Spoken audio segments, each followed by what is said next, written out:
Madame, Messieurs, nous sommes de retour dans le gouvernement s'exprime sur Gabon 24. Vous le savez, après les examens de fin d'année, les nouveaux bacheliers vont rejoindre les universités et grandes écoles. Toutefois, ils sont parfois livrés à eux-mêmes quand il s'agit de leur orientation. Aujourd'hui, l'État propose une nouvelle stratégie. En quoi consiste-t-elle? Quelles sont les filières proposées et quelles structures pour accueillir les nouveaux étudiants? Le ministre de l'Enseignement supérieur, de la Recherche scientifique et l'innovation technologique, le professeur Hervé Ndoumé Singon est notre invité. Merci, monsieur le ministre, d'avoir accepté l'invitation de Gabon 24. C'est moi qui vous remercie de m'avoir invité. Et déjà, pour commencer, vous avez eu une conférence de presse récemment, le 6 juillet dernier, si j'ai bonne mémoire. Quel était l'objet de cette conférence de presse? Bien, merci madame. Vous savez, l'enseignement supérieur est fondamental pour le développement d'un pays. Et on peut quelque peu retracer l'histoire de notre pays, de savoir qu'au moment où nous construisions notre État, au lendemain des indépendances, c'est l'enseignement supérieur qui a permis aujourd'hui à notre pays de disposer de toute la technostructure qu'elle a dans les administrations, dans les corps armés, etc., etc. Et donc, il est utile pour structurer un pays. Aujourd'hui, il y a de nouveaux défis, il y a de nouveaux enjeux, il y a de nouvelles attentes. Et la conférence de presse se situe dans ces nouvelles attentes. Nous sommes dans un contexte de restauration de nos institutions. L'enseignement supérieur est dégradé, parfois dans son image, et il nous appartient de nous améliorer. Et donc nous avons estimé que nous avions un travail de fond à faire, et nous avons également des informations et des explications à donner au peuple. Donc la conférence de presse de samedi dernier visait à éclairer l'opinion nationale et internationale sur les offres de formation de l'enseignement supérieur public, mais également sur les capacités d'accueil, parce que c'est d'abord la responsabilité première de l'État, c'est la mission première de notre secteur ministériel. Et donc, nous avons présenté tous ces aspects que nous allons approfondir dans le cadre de cette émission. On l'espère avec vous. Vous avez parlé d'une certaine image de l'enseignement supérieur que l'on partage très bien. On espère, puisque nous sommes dans la transition, que ce secteur, ce pan de la vie sera également restauré. Alors, on a longtemps dénoncé, par exemple, l'inadéquation entre la formation et l'emploi. Aujourd'hui, dans ce contexte de la transition, avec cette nouvelle stratégie que vous voulez impulser, qu'est-ce qui est fait pour changer de paradigme? On a par exemple l'étudiant qui est passé par l'université Omar Bongo, qui a fait linguistique ou qui a fait lettres modernes et que sais-je encore. Quand il arrive sur le marché de l'emploi, il n'a pas forcément les débouchés pour exercer rapidement. Il est obligé parfois de se reconvertir. Aujourd'hui, qu'est-ce que vous proposez à ces nouveaux bacheliers qui vous regardent et qui attendent beaucoup de votre ministère? Alors, il faut déjà dire que l'inadéquation, c'est effectivement le terme qui revient. Oui. Mais il faut lui opposer l'adéquation. L'adéquation, c'est effectivement l'équilibre permanent qui doit exister entre nos différents ordres d'enseignement et le marché du travail. À savoir qu'un élève du primaire passe au secondaire, lorsqu'il passe du secondaire au supérieur, doit pouvoir sortir au niveau du supérieur et trouver un emploi. Oui. Et tout notre problème aujourd'hui, c'est que lorsqu'il sort, par exemple, du supérieur, puisque c'est notre secteur précis, il ne trouve pas toujours d'emploi, d'où cette inadéquation. Alors, pour pouvoir la régler, parce qu'il faut la régler, nous pensons pouvoir intervenir à deux niveaux. Il y a un niveau que nous maîtrisons, plus ou moins, et puis il y a un niveau qui relève du marché du travail. Quels sont ces niveaux? Peut-être l'occasion de nous éclairer là-dessus. Alors, le niveau que nous maîtrisons, c'est précisément celui qui a fait l'objet de la conférence de presse de samedi. Oui. À savoir que, premièrement, nous devons être à l'écoute permanente des besoins du marché. Nous devons pouvoir structurer les offres de formation par rapport à ces besoins, ou nous devons restructurer nos offres de formation par rapport à ce marché. Et c'est cet exercice auquel nous nous sommes livrés avec les chefs d'établissement depuis quelques mois pour regarder quelles sont les formations qu'il fallait abandonner et quelles sont les formations qu'il fallait mettre sur la table parce qu'elles répondent à des besoins exprimés sur Alors le marché. déjà, par exemple, pour la rentrée académique 2024-2025, est-ce qu'il y aura des formations? Je prends le cas de la plus vieille université, parce que c'est elle qu'on aime bien citer, c'est la maman de toutes les autres, l'université Omar Bongo. Est-ce qu'il y a des formations qui vont être mises de côté? Que fait-on des diplômés de ces départements-là, si c'est le cas? Que fait-on de ceux qui avaient commencé des cursus, des formations dans ces départements-là? Et même si ce n'est pas l'UOB, même si c'est ailleurs, que fait-on de l'existant si on abandonne ces formations? Alors, je voulais juste d'un mot terminer pour revenir à l'équilibre. C'est-à-dire que nous travaillons pour qu'en permanence, nous soyons à l'écoute. Voilà pourquoi nous avons des attentes fortes vis-à-vis de deux structures importantes. Oui. Il y a d'abord le secrétariat à l'orientation, le SOSUP, pour lequel nous attendons qu'il soit à l'écoute permanente du marché de l'emploi pour qu'on nous envoie les signaux et qu'on structure les formations en conséquence. Je voudrais d'ailleurs féliciter le travail qu'ils ont fait lors de l'organisation des assises métiers, qui ont permis aujourd'hui d'identifier à peu près 200 métiers prioritaires dans lesquels nous devons pouvoir proposer des offres de formation, quel que soit le niveau. Et il y a également une attente forte que j'exprime vis-à-vis de la conférence des recteurs, des directeurs généraux des grandes écoles, dans le cadre d'un partenariat que nous avons noué avec la Fédération des entreprises du Gabon, dans le cadre de ce que nous avons baptisé la FEG Academy, qui doit permettre aux chefs d'établissement d'être en interaction permanente avec le monde du travail. Voilà la réponse que nous devons donner, et ce de manière permanente. Et maintenant, le deuxième niveau, nous espérons également que le marché du travail soit dynamique pour qu'il soit lui aussi en capacité d'absorber ses étudiants. Alors, maintenant, vous me posez la question sur les offres à abandonner. Les offres abandonnées. Vous avez pris le cas de l'université Omar Bongo et je vous en sais gré. Alors, nous n'allons pas parler des offres de formation abandonnées, mais ce qui est sûr, c'est que quand nous disons abandonner, c'est parce qu'on ne recrute plus, on ne recrutera plus les nouveaux bacheliers dans ces offres de formation. Ceux qui sont déjà dans le tuyau vont terminer tranquillement et ne seront nullement inquiétés. En revanche, pour les nouvelles offres de formation, je prends le cas de l'université Omar Bongo, qui aujourd'hui, dans les filières juridiques, par exemple, propose une licence professionnelle dans le droit immobilier, parce qu'on sait combien la question immobilière est importante chez nous, et combien il faut former des personnes pour pouvoir accompagner les uns les autres. Pas très encadré, il y a ça. L'université Omar Bongo a également introduit une innovation forte, parce qu'elle va ouvrir une faculté des sciences. Alors, la particularité de cette faculté des sciences... Est-ce qu'elle ne viendra pas faire de l'ombre à l'université des sciences qui existe déjà? Pas du tout. Bien au contraire, elle va fortement soulager l'université des sciences et elle va cibler particulièrement un profil de bachelier. Vous savez, quand vous regardez les statistiques de nos bacheliers aujourd'hui, près de 70% sont des bacheliers des séries A1 et des séries B. Qui généralement font des études dans le tertiaire, qui leur donnent difficilement des perspectives d'emploi. Et donc, l'université Omar Bongo a fait le choix d'identifier ces bacheliers de série A1 qui, en réalité, ont un potentiel pour pouvoir dérouler les formations dans les métiers scientifiques, dans les disciplines scientifiques. Et donc, ils ont fait le choix d'ouvrir cette faculté des sciences particulière qui va donc recevoir ces bacheliers A1 et B. Ils vont les recharger dans les disciplines scientifiques, la biologie, les mathématiques, etc. Est-ce que ce ne sera pas difficile? Est-ce que ce n'est pas une... Comme je disais, ceux qui ont terminé, je n'ai rien contre eux, en lettres modernes ou en littérature africaine, sont obligés, quand il faut chercher de l'emploi, de se reconvertir. Est-ce que là, on ne reconvertit pas un bachelier qui a choisi de faire la A1 ou la B, au lieu de l'orienter vers ce pourquoi il a décidé de faire cette série? Justement, les filières classiques de l'université Omar Bongo demeurent. On peut aller faire histoire, on peut aller faire lettres, on peut aller faire géographie.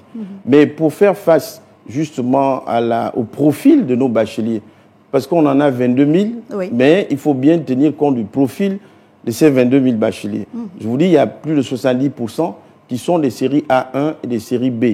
Et les séries A1, les bacheliers de ces séries A1 sont généralement des bacheliers qui ont un potentiel pour pouvoir évoluer dans les disciplines scientifiques où les perspectives d'emploi sont meilleures. Effectivement, voilà on parle d'une série semi-scientifique. Cette ingénierie pédagogique va se développer au sein de l'université Omar Bongo, en appui, en bénéficiant justement des ressources scientifiques que l'on retrouve à l'Université des sciences et techniques de Massoukou, à l'École normale supérieure, pour qu'ils viennent en appui pour renforcer les savoirs de ces jeunes dans les disciplines scientifiques et leur permettre d'évoluer vers des métiers qui leur offrent de meilleures perspectives d'emploi. Vous allez par exemple prendre le domaine de la géographie. Nous avons aujourd'hui beaucoup de géographes, mais qui sont plutôt orientés vers la géographie humaine et beaucoup moins vers la géographie physique. Et nous connaissons les problèmes d'inondation, etc. Toutes ces analyses géographiques. On a même connu des petits tremblements de terre ou avoir. Voilà. Et donc nous avons besoin de ces profils-là aujourd'hui. Et justement, cette faculté des sciences, elle va jouer ce rôle. Et quand vous parlez de sciences, monsieur le ministre, c'est un peu général. Peut-être préciser les filières pour aboutir à quoi, in fine? Pour aboutir à des formations ou à des diplômes dans les sciences de l'environnement, dans les sciences biologiques, dans lesquelles ces bacheliers, une fois renforcés dans les disciplines scientifiques, pourront parfaitement suivre des études dans ces différents métiers-là. L'environnement, c'est effectivement une question de l'heure, mais il y a à côté le numérique. On digitalise tout. On parle de numérique dans tout. Moi, j'ai une tablette ici, on ne peut plus travailler sans. Est-ce que vous avez également prévu intégrer ce genre de filière dès la rentrée prochaine? Tout à fait. Et là, c'est la mission que l'Université numérique du Gabon assume depuis quelques années. Alors, on a quand même le retour de certains étudiants là-bas, monsieur le ministre, et vous n'êtes pas sans ignorer que ça ne fonctionne pas de façon optimale, cette université. C'est assez difficile. On parle des problèmes de connexion, on parle des problèmes de ceci, de cela. Les étudiants universitaires sont un peu livrés à eux-mêmes. Comment on règle la question? Alors, la question, elle est en voie de règlement. Parce que l'université numérique fonctionne en s'appuyant sur une plateforme numérique qui permet l'enseignement en présentiel et en distanciel. Et elle s'appuie sur des espaces pédagogiques que nous appelons les ENO, les espaces numériques ouverts. Et ces espaces numériques ouverts sont aujourd'hui, il y a au moins 6 espaces numériques ouverts en construction dans les différents établissements d'enseignement supérieur. Il y en a un, vous pouvez vous rendre actuellement à l'Université des sciences de la santé, vous verrez l'espace numérique ouvert et sorti de terre. On va pouvoir équiper donc cet espace des moyens technologiques nécessaires pour permettre l'enseignement à distance. Il y en a un autre en construction. Et là, on parle de la rentrée prochaine. Tout à fait, tout à fait. C'est fait pour que ça soit opérationnel pour la prochaine rentrée académique. Vous avez un autre en aménagement sur le site de l'UOB, un autre sur le site de l'Institut de gestion. Là, c'est quand on parle de l'enseignement sur place, mais à distanciel. Est-ce qu'un étudiant peut être chez lui, avoir accès à ces programmes, à ces cours? Comment ça se fait? Est-ce qu'on lui donne des datas? Est-ce que là également l'État l'accompagne d'une certaine façon? Alors, la question de la connectivité n'est pas totalement réglée, puisque c'est cette question-là que vous posez derrière. Nous avons aujourd'hui réglé la question de la plateforme qui permet l'enseignement à distance et qui permet d'héberger les enseignements. Nous réglons la question des espaces numériques. Effectivement, il nous faudra, avant le mois de septembre, régler également la question de la connectivité. Mais là, il y a également un effort qui sera attendu des étudiants et des parents. Parce que là, nous sommes dans le numérique. Il y a un certain nombre d'équipements qu'il faudra avoir pour permettre cet enseignement, pour bénéficier de cet enseignement en distanciel. Alors, au-delà de l'université Omar Bongo, il faut le dire que nous avons procédé à un élargissement de l'offre de formation, à la fois sur des nouvelles formations, mais également sur la géographie de ces offres de formation. Puisque à l'Université des sciences et techniques de Massoukou, par exemple, nous envisageons l'ouverture de 2 nouveaux établissements qui vont permettre de former dans des nouveaux métiers. Premièrement, une faculté de médecine à l'Université des sciences et techniques de Massoukou, qui présente en fait les conditions depuis longtemps pour pouvoir accueillir. En réalité, c'est pour désengorger un peu l'Université des sciences de la santé de Vindo. Voilà, qui aujourd'hui ne peut recruter raisonnablement que 200 nouveaux bacheliers, oui, alors que la demande est relativement forte en matière de formation en médecine. Et donc la faculté de médecine de l'Université des sciences et techniques de Massoukou va prendre le relais en recrutant à peu près 100 nouveaux bacheliers des séries CD pour y suivre également des études de médecine. Il y a l'école des sciences vétérinaires. Vous savez combien ces profils-là sont importants, oui, pour notre pays, très recherchés, pour le secteur agricole, notamment l'élevage, oui, mais également pour nos parcs nationaux. Nos parcs nationaux aujourd'hui constituent un élément de valeur pour notre pays, d'image pour notre pays. Donc il faut pouvoir accompagner le bon déroulement et le bon fonctionnement de ces parcs nationaux avec des ressources humaines capables de suivre et de gérer la faune importante qu'il y a. Et donc l'école des sciences vétérinaires va s'ouvrir en bénéficiant du plateau technique du centre de primatologie du Centre international de recherche médicale de Franceville, le CIRM. Donc là, on va pouvoir y envoyer 50 bacheliers, à peu près, 30 comme techniciens en formation de techniciens vétérinaires et une vingtaine comme pour des formations en médecins vétérinaires. On a parlé de l'estuaire, on a parlé du Haut-Togo. Est-ce qu'il y a des projets dans d'autres régions du Gabon, dans l'Angounié par exemple? Il y a plutôt dans la perspective d'ouverture en septembre, nous avons le centre universitaire provincial de Logoué-Lolo, de Koulamoutou, puisque le président de la République, en séjour dans cette province de notre pays, a décidé de faire évoluer le lycée professionnel Paul Kouya en une institution universitaire. Et nous entendons donc démarrer dès la prochaine rentrée avec 200 étudiants des séries technologiques, un institut universitaire des sciences et technologies pour les préparer dans un diplôme universitaire de technologie, dans la chimie de l'environnement, dans les éco-constructions et dans ce qui est maintenance industrielle, etc. Et donc là également, c'est une évolution géographique qui permet à la fois de diffuser l'enseignement supérieur à travers notre pays et permettre, c'est important de le dire, allez-y, et permettre que de jeunes bacheliers ne soient pas contraints de venir nécessairement sur Libreville ou sur Franceville. Ils trouvent là la possibilité de démarrer leurs études au moins jusqu'à Bac+2, Bac+3, quitte à pouvoir se réaliser plus tard dans les grandes villes.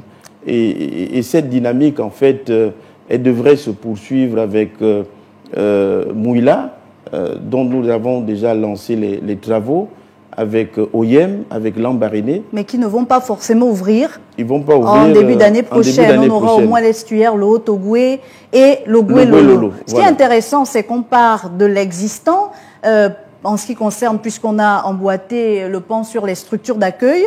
On part de l'existant, donc de l'UOB, de l'USTM, du lycée Paul Kouya qui va être muté en université. Mais quand on regarde, hormis le lycée Paul Kouya, l'USTM et l'université Omar Bongo, est-ce qu'on va davantage construire de bâtiments parce que les amphis sont saturés? Est-ce qu'il faudrait être dans un système de turnover?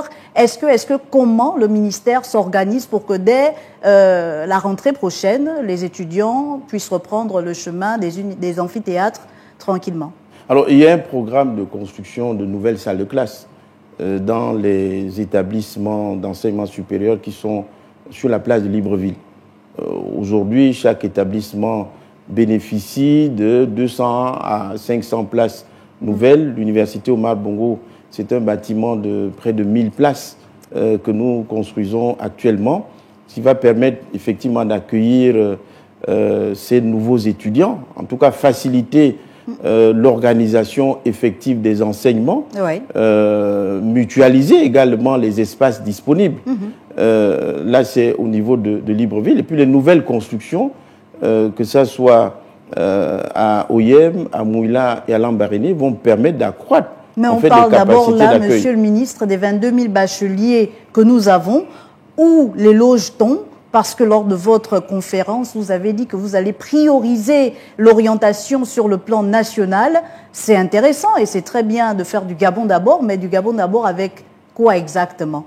Si on n'a que 1000 places pour l'université Omar Bongo, 100 places pour l'université de médecine, 50 places pour l'université des vétérinaires, enfin l'école des vétérinaires. Paul Kouya, combien de places? Les 22 000 y vont où exactement? Alors, vous avez bien suivi ma conférence de presse. Nous avons estimé que sur les 22 308 bacheliers, nous pouvons raisonnablement accueillir, compte tenu des capacités d'accueil et des conditions de travail que nous souhaitons les plus adéquates possibles, nous pouvons raisonnablement accueillir dans les établissements publics 16 215 bacheliers. Très bien. Voilà le message que nous avons donné pour dire que nous ne sommes pas encore bons, parce que la mission de service public doit nous obliger en réalité à pouvoir accueillir les 22 000, mais nous ne voulons pas faire simplement des effets d'annonce ou d'annoncer des choses que nous ne serions pas en capacité de gérer. Et donc, nous sommes aujourd'hui à peu près à 70% en termes de capacité d'accueil, et nous avons jaugé en fait la capacité d'accueillir ces 16 000 étudiants dans l'ensemble des établissements. Et il reste, nous avons effectivement un gap de 6 000 à peu près, qui devrait pouvoir trouver de la place dans les structures privées. Alors, vous faites bien d'en parler parce que les structures privées ont longtemps fait couler beaucoup d'encre et de salive. Il y a eu des orientations les années précédentes, bien sûr. Vous héritiez d'un département avec son actif et son passif. Vous êtes obligé, monsieur le ministre, mais il n'y a pas forcément eu un suivi pour les étudiants qui ont été orientés, que ce soit à X établissement ou à Y. L'ANBG, est-ce que dans cette campagne d'orientation vous accompagne-t-elle? Parce qu'on a l'impression que l'ANBG essaye d'évoluer en vase clos, pendant que le SOSUP essaye de faire des choses ici. Et ensuite, les étudiants se retrouvent, pour certains parents qui ne sont pas forcément financièrement assis, se retrouvent avec des enfants dans les établissements privés où il faut payer la scolarité intégralement puisque l'État se désengage.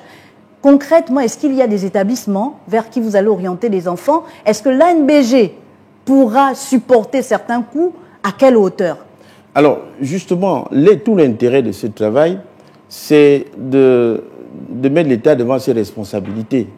Il doit pousser au maximum et il doit maintenant s'assurer, et c'est la deuxième étape, que les 6 000 étudiants restants vont aller dans les bons établissements d'enseignement supérieur privé. Et nous avons de bons établissements d'enseignement supérieur privé dans notre pays, comme il y en a de moins bons. Je peux vous le confirmer. Et donc, notre préoccupation actuellement, en lien justement et avec le SOSUP et avec l'ANBG, c'est de nous assurer que nos bacheliers vont aller dans ces établissements qui présentent les meilleures conditions d'accueil. Il y a un travail qui est effectivement fait par l'ANBG d'identification, mais également la Direction générale de l'enseignement supérieur pour identifier ces établissements. Nous les connaissons, je ne vais pas nécessairement en faire la publicité ici, mais nous avons de bons établissements qui peuvent les accueillir. Bon, évidemment, notre souhait, c'est de privilégier la destination Gabon. Mais nous avons conscience que tous les bacheliers ne feront pas nécessairement leurs études, ne serait-ce que par des choix individuels, ne serait-ce que parce que la coopération internationale nous offre des perspectives de formation en termes de bourses et que certains vont et là, quelles sont les destinations? On a par exemple des bourses de coopération. Est-ce qu'il y en a plusieurs? On a par exemple vu le jeune... j'ai envie de dire bachelier de 14 ans qui est en train d'être envoyé par l'État en Afrique du Sud, assister au salon de l'aviation, et je pense que c'est peut-être pour intégrer également son cursus. Mais quelles sont les destinations? On a longtemps parlé de la France, du Sénégal, du Ghana. Est-ce qu'on a d'autres perspectives aujourd'hui? Alors, le jeune bachelier de 14 ans me donne effectivement l'occasion de parler d'une destination de nos bacheliers que je n'ai pas évoquée jusque-là. Ce sont les classes préparatoires. Nous avons également 160 places dans les classes préparatoires, dont l'objectif est de nous permettre de former l'élite, parce qu'on a également besoin d'une élite. Et donc, nous pensons qu'il pourrait être précoce d'envoyer des gamins aussi jeunes à l'extérieur, alors qu'ils peuvent intégrer les classes préparatoires qui sont aujourd'hui logées sur le site du lycée national Léon Mba, préparer les concours des grandes écoles internationales et françaises et pouvoir faire des études brillantes par la suite. Et ces classes préparatoires uniquement pour les séries scientifiques? Il y en a pour les séries scientifiques et nous allons en ouvrir une pour une trentaine de nos bacheliers les plus performants dans les séries économie et commerciales. Monsieur le ministre, on arrive quasiment à la fin, mais je m'en voudrais de ne pas vous poser cette question. Il y a eu la sortie récemment du syndicat national des enseignants-chercheurs. Ils brandissent d'ailleurs d'entamer un mouvement d'humeur et menacent d'ailleurs de ne pas avoir une rentrée apaisée. Est-ce que le dialogue social se poursuit au sein de votre ministère? Est-ce que vous rassurez les partenaires sociaux? Il est permanent, le dialogue. Et les collègues membres des syndicats savent que tous les mois, nous nous retrouvons pour échanger sur des problématiques sociales. Et que s'il y a une situation particulière, nous pouvons parfaitement échanger, discuter et trouver des solutions. Ce sont les points qu'ils ont relevés. Je vous invite à aller aujourd'hui à l'université Omar Bongo. Vous verrez que les vacations ont commencé à être payées et que le recteur et les chefs d'établissement se font fort de respecter justement cela. Mais c'est aussi l'occasion de dire aux collègues que nous avons travaillé, je voudrais les en féliciter, nous avons eu une année académique pendant laquelle nous avons travaillé. Je sais qu'ils ne travaillent pas dans les meilleures conditions, mais nous avons fait le meilleur de nous-mêmes pour permettre justement d'accompagner nos étudiants. Et c'est cela qui devrait nous commander parce que c'est notre valeur, c'est le choix de métier que nous avons établi. Et que s'il y a des situations particulières, le ministère de l'Enseignement supérieur, le ministre que je suis, a sa porte ouverte et ils le savent qu'ils peuvent à tout moment venir discuter et pouvoir trouver des solutions à des problèmes qui existent dans notre corps. Mais n'oublions pas la responsabilité première qui est la nôtre, c'est de prendre en charge les 22 000 jeunes bacheliers pour ceux qui viendront dans nos établissements, les accompagner au mieux pour que eux également, demain, après-demain, ils aient des emplois. Et maintenant, s'il y a des situations qui se présentent, nous en discutons sans que nécessairement nous le fassions dans la rue ou nous le fassions à haute voix. Voilà le message que je voudrais envoyer à mes collègues membres partenaires sociaux, tout en les félicitant pour le travail que nous avons accompli ensemble, tout en félicitant les chefs d'établissement pour le travail qu'ils ont accompli, tout en félicitant les étudiants pour les efforts qu'ils ont produits dans ce contexte. Et je leur demande de se mettre à la tâche pour les besoins de notre pays. Et nous comprenons que tout n'est pas parfait dans l'enseignement supérieur, mais que tout est à parfaire en ce qui concerne les actions humaines. Merci à vous, professeur Hervé Ndou Messingon, ministre de l'Enseignement supérieur, de la Recherche scientifique et de l'Innovation technologique. On espère vous avoir édifié à travers ce programme. Je vous dis donc à très vite sur Gabon 24.